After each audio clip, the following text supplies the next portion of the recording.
Hi everyone, Jeff Johnson here, and I'm going to talk to you about Google Calendar. Let's stay organized, people. All right.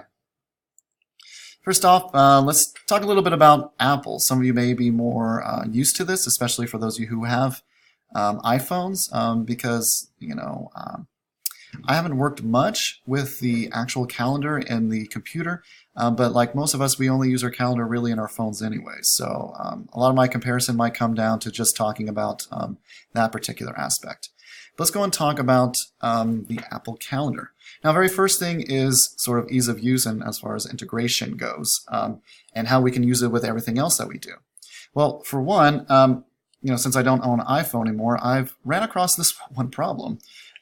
Starting off with trying to do it online. It won't let me do it because I need some sort of device. Now, I've always worked with Apple's, and Mac computers. I even have one at work. But if I'm not able to do it online, it kind of defeats the purpose. What if I can't get to my computer? I mean, yeah, I could probably set it up and it might work great after that. But at the same time, it's kind of a knock against Apple right there. You can't even do it online without having a device. So. But I was able to access it on my computer. However, I don't have certain permissions with my computer at work. So I can't put my own account in there. I have to put in the school's. And so when I actually access it, I had to circumvent it by actually doing by saying, okay, I'm going to add in my Google account into it this way. So I'm basically using my Google account through the calendar, which kind of seems silly and defeats the purpose. I mean, I guess if you're going to be online, I guess that would work, but who isn't online nowadays? So already a couple knocks against the Apple as far as integration goes. Now, some other things with it, okay, is first of all, sort of the setup, and it actually isn't too bad in certain ways. I actually made an event, and it's actually quite easy to do. You just click up here, and you can add the event, a simple, quick event. So let's say, finish video at 3. I'll do that. Okay, pops up with this new video. I can easily add alerts, change the time, so on and so forth. Add invitees. Now, the only problem with this, and in talking about sharing, is that you can only add in people that are part of your contacts list. So if you're trying to do this with the school or whatever, can't do it unless you have every single person in your contacts list from the school. So I don't think you can do that. So it makes it extremely impractical, and especially if you're trying to work with students, parents, everyone else, doesn't do very well. It's great that you can add in notes and URL, but for the most part, it kind of limits you in what you can do. And although it can look kind of nice, it's not too bad as far as the look goes, but for the most part, it's really limited in what it can do for the most part. Now, there is one good thing about it, is that a couple things actually. It does notify you pretty easily. I actually put an event in yesterday just in practicing this, and it popped up on my phone. I was like, wow, that's kind of cool that it did that. Sometimes it can be kind of hard to do that with notifications with the Google Calendar, actually know if it's actually going to work. But it seemed to work pretty well in that case. And something else that if you have an iPhone, I remember when I had it, it would do this, and it was really kind of cool. It would actually, if you put in the location, which is something you can do, for instance, you can add it in right there. If you actually put in that location, it will tell you how long it's going to take you to be able to get there from where you're at. That's pretty cool. But I'm sure Google will figure out a way around that to eventually do that anyways. I know it does that with telling me what my traffic's going to be like when I'm supposed to go to work, because it knows when I'm supposed to be at work, which is also kind of creepy. But at the same time, that's really good that Apple does that, and they make it quite easy to do it, at least from what I remember. Now, but as far as the look go, when it actually looks like on your phone, I do have to say that they do it better with with the Google Calendar. As you can see here, it's nicely laid out and everything that's supposed to be done for that particular day. So although they do have that option, telling you how long it's going to take you to get there in iPhone, it actually looks much better on the on Google Calendar when you work with that. Okay, so enough about the Apple Calendar. Let's talk about the Google Calendar and how you can create one. Now, if you have a Google account, you're already good to go. It already gives you a calendar. And depending upon how you have things set up, as well as the things that you work with, a lot of things are already automatic. For instance, as you can see right here, these are all my Google Classrooms that I use, and they're all checked off, and so I can see when things are due and what's coming up, and so my students can do it as well. I don't actually have to put in that information in the calendar. It will do it automatically as long as you've done it correctly in the Google Classroom, which is actually kind of nice. Same thing with the school. Now, this looks kind of busy, this whole thing, right? And so what I can do is you can easily just click off, and now I can see things a little better. These are my actual classes. And I also have tasks up here if I want to add that in. I don't think I have any tasks right now.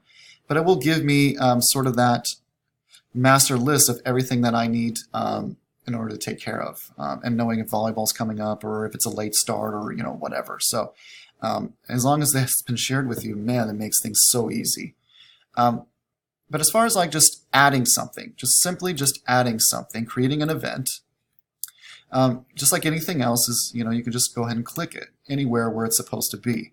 I'll move this over here so you can see it a little bit better. And you can add it, for instance, finish video. I hope to do it by, let's say, 3 p.m. You can easily just add in that time, add in 3 p.m., and you can add in how long it's going to take. You can add in guests, and this can be anyone that you've probably ever emailed, as well as people that are actually within your network. And so, for instance, if I was to go ahead and start putting in something, for instance, Dr. Becking pops right up, as well as other people who might be that I might have already contacted or had some sort of contact with as far as like Google Plus goes. What's also really cool is this add-in location or conferencing. I remember an assistant principal did this once, and I was like, well, that's kind of cool. Okay, reminds me exactly what office it's going to be in, and so on and so forth. It looks a little bit better when I do it here because I don't think it's set up for Fort Hays.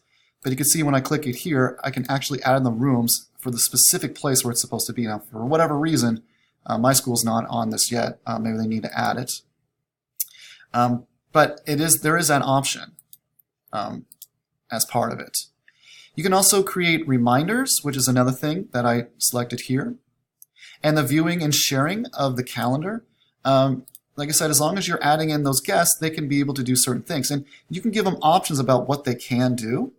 You can also add descriptions of about what maybe something you have to do as part of that event, or a reminder, or task, or whatever it is. Okay. Now I'm going to go ahead and cancel it for now. Yeah, I'm going to discard. But it's really quite easy. Actually, I take it back. Let me go ahead and do finish video. It's also important that, for instance, you select here so that you can change exactly what it was meant for. So you can keep on the same one. Now, since it's for the Google Classroom, we'll go and click that in. I want to save it. And then some other things that you can do as well, as far as like, viewing and sharing the calendar. When I go back into it, I can select the settings menu.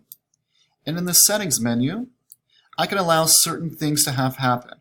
For instance, as a default, I can invite others to be able to see who else is in there, invite others into the event, and also they can modify the event. I've done that with my wife. I don't know if she actually did it or not, but she's not as tech savvy as I am. But that's something that can be done. And if you actually select specific ones, for instance, this one, I can export the calendar. I can send it to people. I can make it available, so if other people in the class want to have access to reminders about certain assignments, I could do that as well. And you can see I could share with specific people, access permissions. I mean, it's really great. If they want to see it as an HTML, you can just do it as a shareable link, even if they don't have the Google Calendar or Google account. It actually makes things really great as far as like notifications. I mean, you name it. And like I said, even doing it through my phone is actually really easy. I mean, this seems like a lot, but just doing it on my phone, I can do a lot of this stuff. So it's actually really great in that way. Let's say you're one of those people who like to customize it. Me, I just like to keep things simple. But if you're one of those people, and we know who you are, you can always hit the settings, change the density and color, and you can make a few changes here and there. Let's say you wanted to make it classic with black text, or you want to respond to your screen, you can make it compact. I mean, you name it. And you can do all sorts of different things with it. It's actually really easy that way. And like I said, if you do it as a day, You can also switch it around to customize it this way so you can see it in this way. And you can also, if you need to make it longer, you can easily make those events longer, shorter, whatever it is you need to do in that particular place. Okay. All right.